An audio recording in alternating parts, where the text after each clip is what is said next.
ससुरे में तलवा मोर पाचे बाट पोखरा पाचे से बाट पोखरा पाचे से बाट हो रामा तबहू ना तलवा लग सुभावन त एके रे बगुल बीना एके रे बगुल बीना हो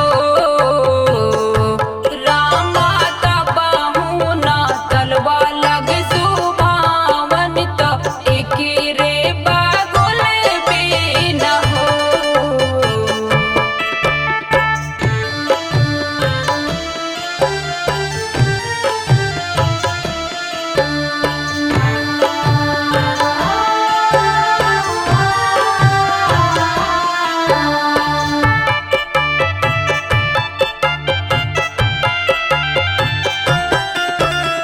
नैहरे में भैया मोर पाचे बाट भतीजा पच्चीस बाट भतीजा पच्चीस बाट हो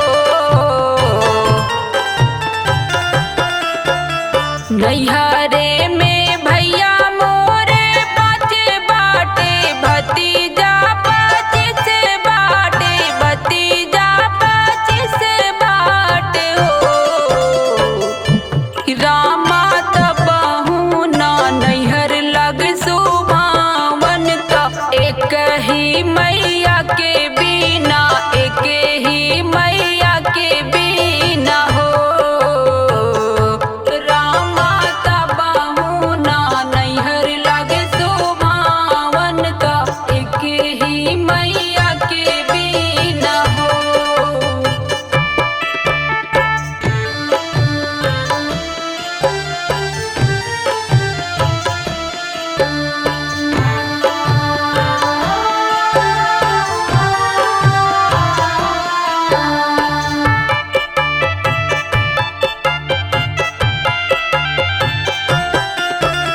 ससुरे में देवर मोरे पाँच बाट जेठ पच्चीस बाट जेठ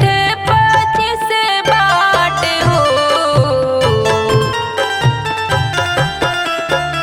ससुरे